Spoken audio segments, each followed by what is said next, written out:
Hello, love bugs. Hope you're having a wonderful day. If you're new here, I'm Sarah, and I help people find inner happiness through fitness and spirituality. And today, we're going to get deep. And I'm going to share some very personal things with you guys. Since I began my spiritual journey last year, about a year ago, I have been doing non-stop inner work. That will most likely continue for the rest of my life.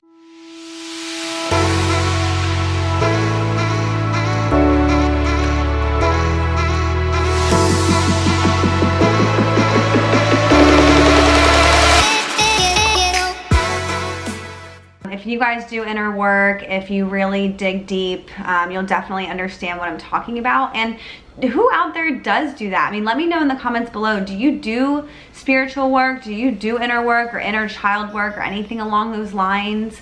I'm always looking to connect with more people that are on this path. It's very, you don't get it unless you get it. And I think anyone can benefit from doing this kind of work. I mean, but in doing so, I've had to really face some things. I've really gone through a lot of negatives. I've really looked at myself as a raw individual. And I've had to face a lot of not very easy things. I've cried a lot, more than I usually do. And I've released a lot. And I've had, in the same time, when you do those things, you also get the fruits of them, you get the benefits of them, and you get to grow and evolve. And I would say I've learned more about myself in the past year than I did probably my entire life. But it does come with the hard stuff, but it's worth it. So I want to share with you guys one of these epiphanies or realizations that I had very recently. As a lot of you know, I have been on my fitness journey for a very significant time now, about a decade. And I'm very goal oriented, and I set very high standards for myself. I'm actually on this journey right now trying to figure out where exactly to draw the line between, you know, what is a goal and acceptance. And those are two things that I'm finding very hard to balance. So we'll do a video on that at another time when I get more deep into it. But even though I've been very consistent on my fitness journey, I lift, I mean, on average 6 days a week for the past, 8 or 9 years. So I eat very healthy. I do not deviate from that sometimes, but for the most part, since I began this journey, I've been extremely consistent. Yet, on a daily basis, I never seem to be happy with what I see in the mirror. And the thing is I never thought anything of it. I always just thought, well, I have goals and I'm working towards my goals, and it's okay to not be happy. It's okay to not be satisfied with what I see, because then I'll keep on track and I'll keep working towards my goal. And what I realized is that, and this thought never once crossed my mind, never. I never thought I had any type of body dysmorphia until the other night. It was a long day, and I decided to take a bath. It's something that I don't do very often, maybe once a month.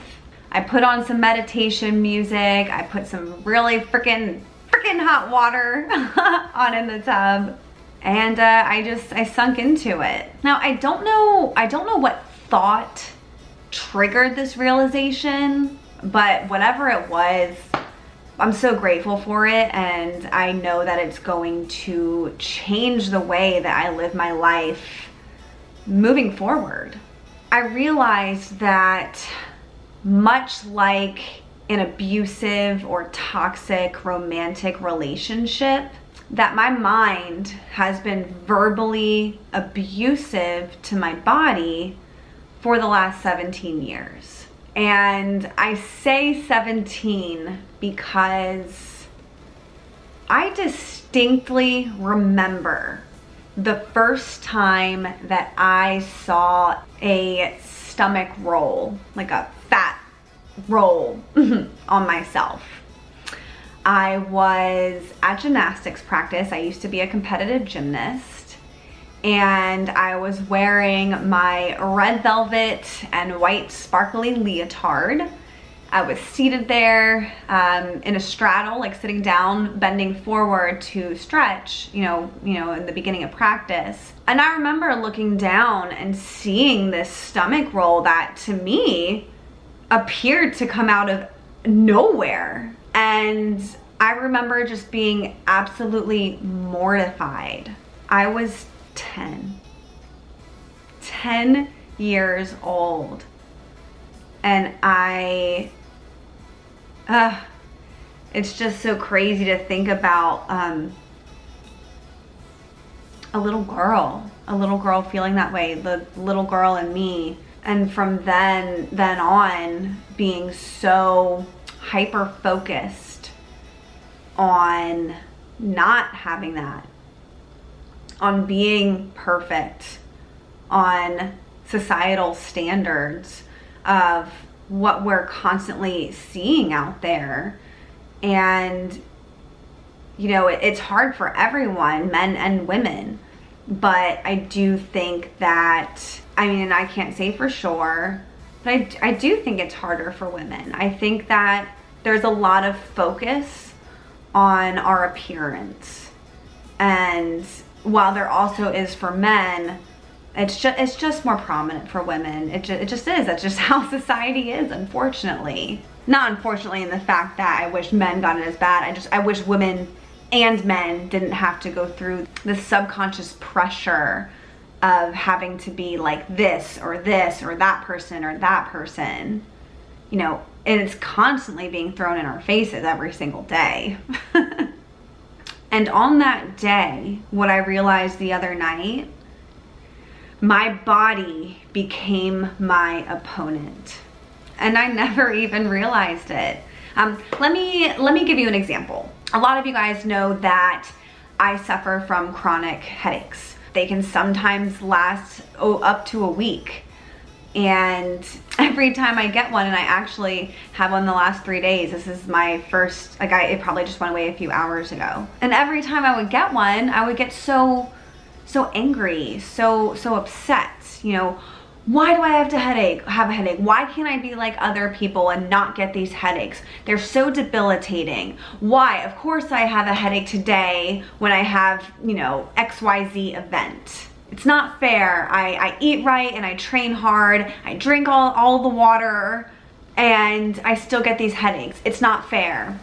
Why does my body do this to me? Blah, blah, blah, blah. You get the point. And I realized the other night, I'm getting angry with my body instead of aligning with her and finding out what was causing these headaches. Much like an abusive relationship, when my body would cry out to me that it needed something, instead of nurturing it and finding out what was wrong so that I could fix the problem, I was being more abusive to it and getting mad at my body for feeling the way it did when it was just trying to tell me something.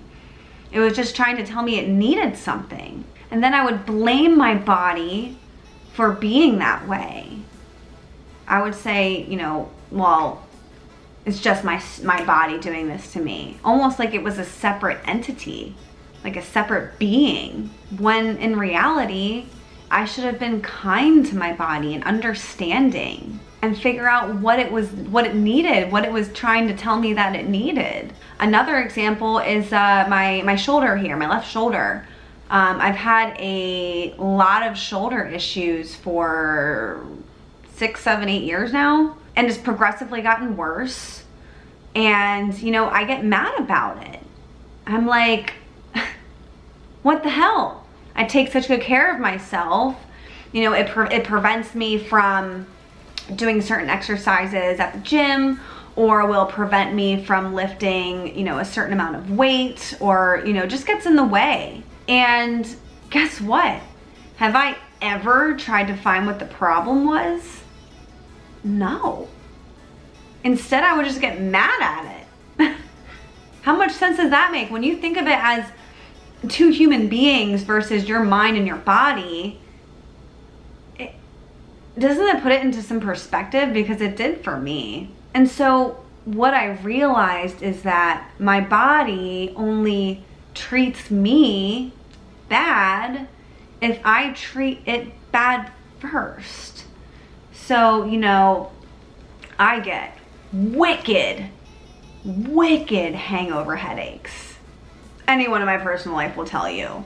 That shit will put me out for 2 or 3 days after drinking. And I don't even mean getting wasted, blackout drunk. I mean, I'll have a few drinks and I'll be out with this massive headache for days. And I always thought, well, it's not fair.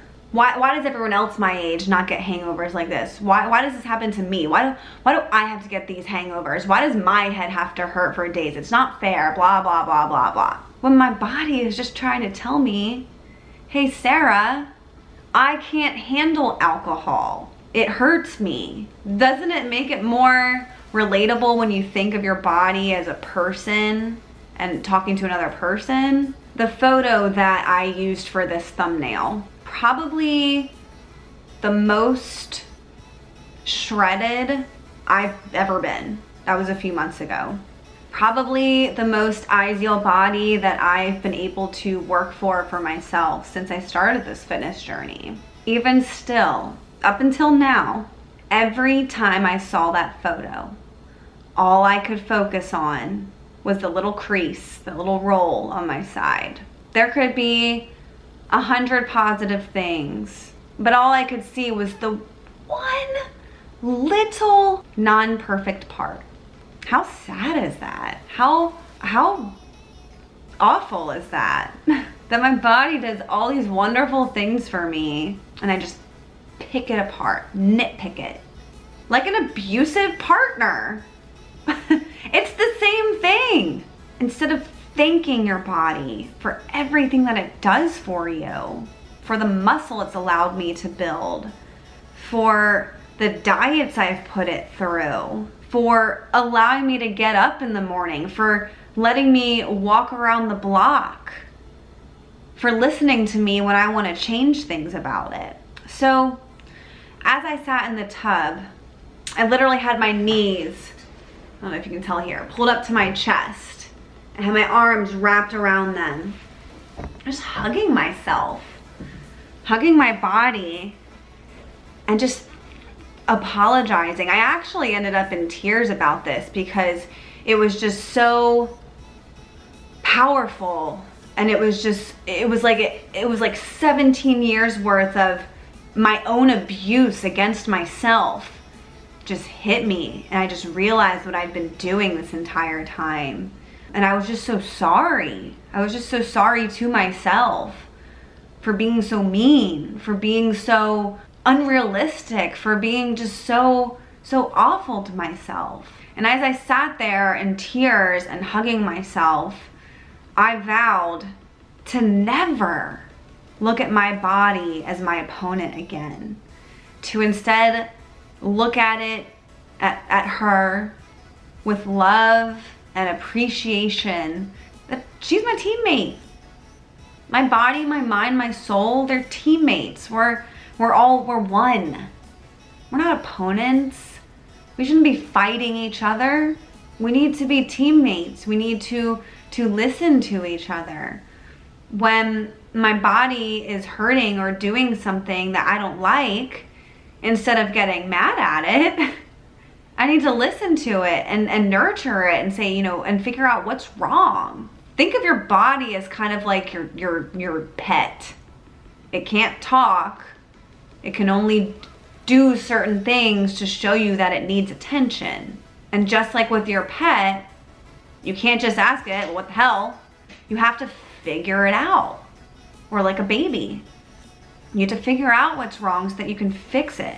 I then went through my entire body and I thanked each individual body part for all that she does for me, and also for adapting to what I want and what I need her to do. An example of that could be the hair that I grow on my legs, right? Most women don't want that. I prefer to have shaved legs. It just feels nicer. Sue me. But that's not the case for everyone, and that's okay. But this is just an example. So an example would be, you know, I get frustrated that I have to shave my legs so often, right? It's like you almost get mad at your body for doing what it is supposed to be doing. It's so ironic. So I thanked my legs for growing hair to keep me warm. And then I thanked my legs for adapting and allowing me to shave them. After I got out of the bath, I dried off, and for the first time that I can even remember, I stood in front of the mirror completely nude, which I almost never do, and now I'm understanding why, the psychological reasons, the subconsciousness behind it. I wasn't nitpicking against any part of me. I wasn't being negative towards my body, but instead just being so in awe for everything that it's ever done for me and continues to do for me every single second. I mean, I'm sitting here breathing and talking to you guys. It's amazing when you really think about it. And I finally understood on a deep level what body positivity truly is. And also what body dysmorphia truly is. It was such an overwhelmingly positive experience and so life-changing that I just had to share it with you guys, because I know so many people look at me as this confident, positive person. And for the most part, I am. But there are so many layers to us as human beings that it's not always what it seems on the surface, especially with social media. And so I share this experience with you because I want you to do the same thing. I want you to have that realization. And I want you to love yourself, every part of you, so that you can really just be one. Be one with yourself, your mind, your body, your soul or spirit. It's all one being. It's all one being that makes up you and who you are, and me and who I am. And they're not made to be opponents. And most of us treat them like they are. So be kind to yourself. Be kind to your body. Be kind to your soul and listen to them. Our minds are so overpowering, but it's really just a third of who we are. And it's time that we look at our body and we look at our soul and we give them as much attention and understanding and honor that they deserve. They're there for you, you know? Like, they want the best for you. They listen to you. So you have to listen to them too. And I have to listen to mine too. So I know this video is kind of different from what I normally do, but I just felt like it was a very important message to share. I felt like I just had to get it out, even though it was a little uncomfortable for me to talk about all these things that I literally just figured out about myself. You know, it's kind of hard to be vulnerable sometimes, but I think that the more vulnerable we are as a collective, just the better life is gonna be. I share this with this because I do love you guys. And even though I might not know a lot of you personally, just know that I do care. And I do want the best for you. And the best for me too. You know, I hope that you walk away from this video, and I hope that maybe you have your own bathtub experience. You know, it was very profound and important, and thank you for listening if you did get this far. If you did, please don't forget to like and subscribe to this video so that I know that you like content like this and I can keep producing it. You know, it does take some time to do some YouTube videos, so I want to make sure that the content I'm putting out is what you guys are wanting to watch and consume. So I love you guys so much. Take care of your heart, take care of your soul, take care of your body, and I will see you guys next week.